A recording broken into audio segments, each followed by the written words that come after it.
He tried to convince them the plane was overloaded, but they insisted they had chartered the plane and they had to be in Miami Saturday night. On August 25, 2001, at 6:50 in the evening, a twin-engine Cessna 402B accelerated down runway 27 at Marsh Harbor Airport in the Bahamas. On board were 9 people: a 22-year-old superstar named Aaliyah Dana Houghton, 2 record label executives from Blackground, 1 from Virgin, a bodyguard, a makeup artist, 2 hairstylists, and the pilot. The aircraft lifted somewhere between 60 and 100 feet, banked sharply to the left. The nose pitched down, and it fell into the marsh 200 feet from the end of the runway. All 9 died. The pilot, 30-year-old Luis Antonio Morales III, died on impact. And because he died on impact for almost 25 years, it has been said that the truth of what happened that evening died with him. That is not true. The dead do not stay silent. They speak through autopsy reports, falsified logbooks, court depositions, arrest records dated 12 days before a takeoff roll. Tonight, the pilot finally breaks his silence, not by speaking, but by everything the record says he can no longer hide. The man who should never have been at the controls. Luis Antonio Morales Blanes was 30 years old, lived in Florida, and on August 25, 2001, had a charter assignment for one of the most famous young women in American music. To his passengers, he looked like a working professional. He was not. The NTSB and FAA later determined Morales had falsely obtained his licensure. He had inflated his total flight time and multi-engine time by as much as 1,000 hours. He fabricated hundreds of day and night landings. He logged Cessna 402 time when FAA databases showed he had been flying smaller, simpler aircraft. He wasn't skilled enough to compete in the South Florida charter market, so he forged the proof that he was. In October of 2000, he applied for a pilot position with Tropic Air in Fort Lauderdale. He brought his falsified logbooks. They rejected him. Too inexperienced, lacking the aeronautical decision-making skills required to be trusted with their passengers. 10 months later, the same man, with the same logbooks, was on a tarmac in the Bahamas with 8 passengers behind him. There is a date that does not appear in the Wikipedia summary of Aaliyah's death: August 13, 2001.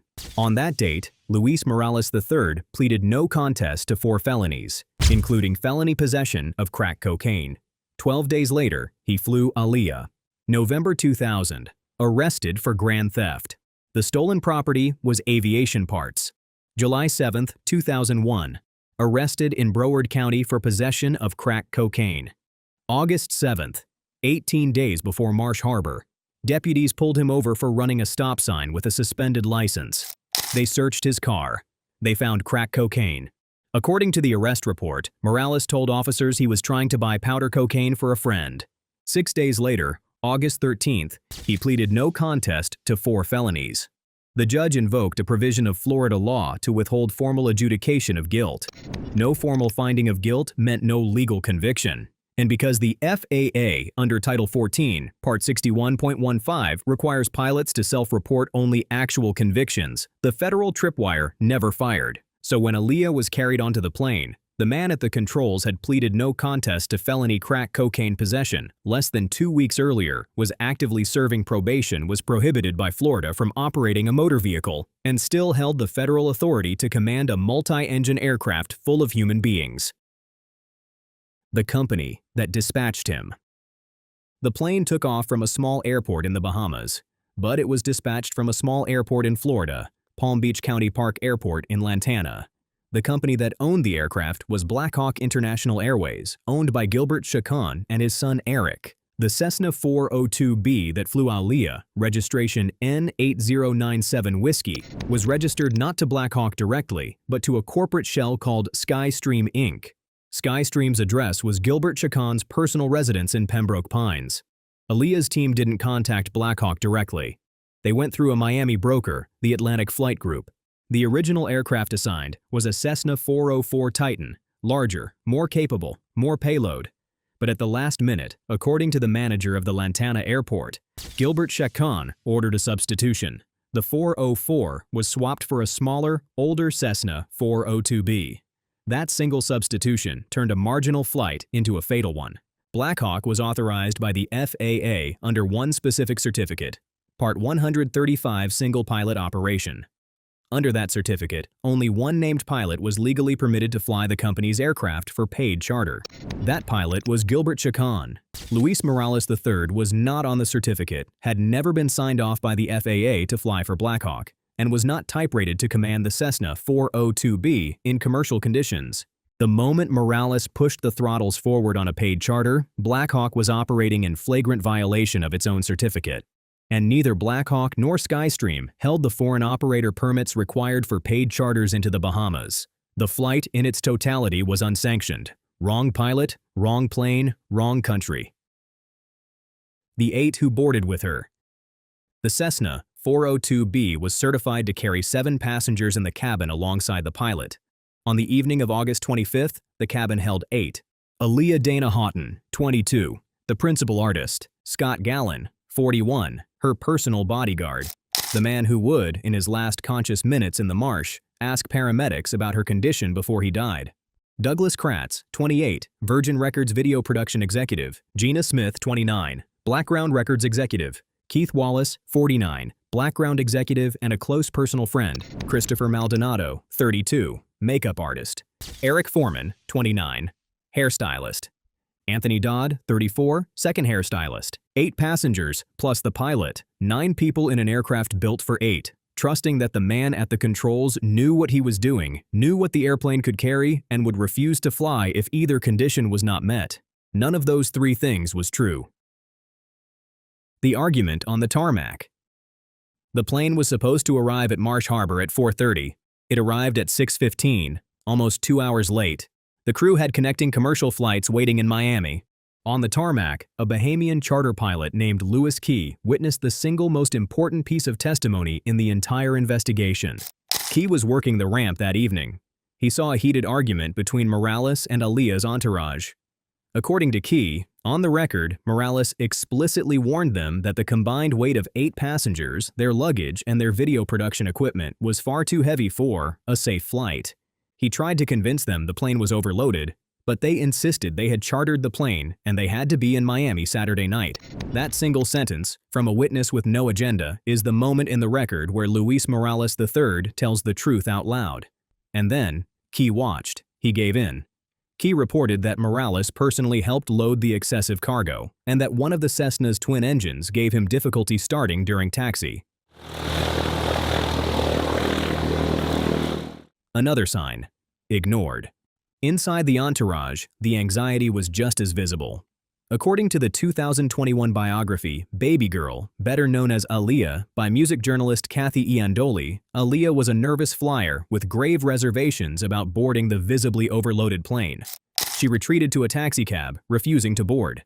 A member of her team handed her a sedative pill. She fell asleep. The unconscious singer was physically carried onto the doomed Cessna by members of her own team. The physics of the fall. Between 6:45 and 6:50, the Cessna began its takeoff roll down runway 27.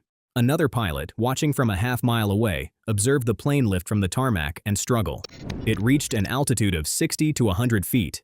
Then, in a movement any aerodynamicist will tell you was mathematically inevitable, from the moment the wheels left the ground, it banked sharply to the left, the nose pitched down, and it fell. The investigation was led by the Civil Aviation Department of the Bahamas, with assistance from the NTSB and FAA.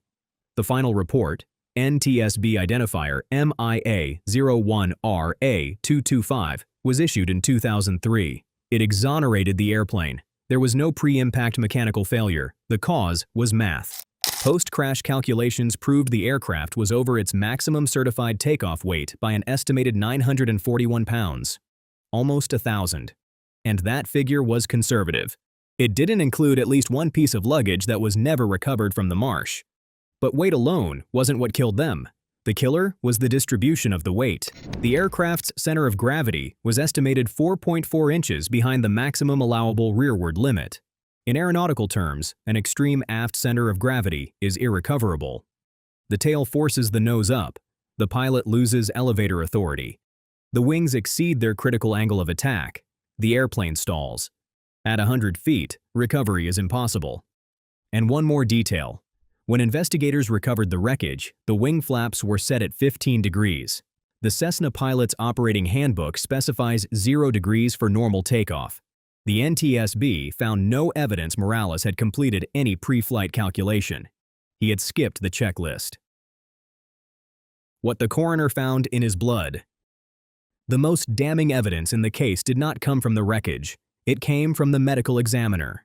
The autopsy on Luis Morales III was conducted under the jurisdiction of the Bahamas Department of Civil Aviation. Pathologist Dr. Giovander Raju testified at the coroner's inquest on Abaco Island. The toxicology report revealed that, at the moment of the crash, Luis Morales III had cocaine and ethanol, alcohol, in his body. Specifically, pathologists detected benzoylecgonine, the primary metabolite of cocaine, in his urine. They detected unmetabolized ethanol in his stomach contents.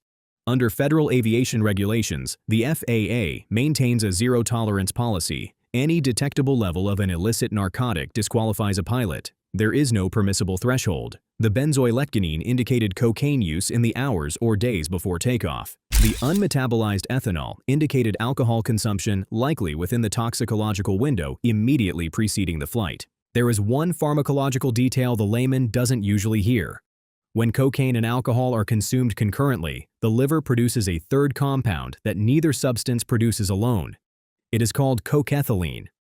Cocaethylene is significantly more cardiotoxic than cocaine and significantly more impairing to judgment, risk assessment, and motor function than alcohol.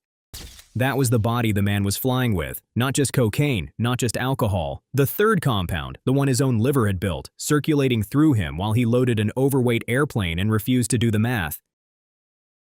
The aftermath.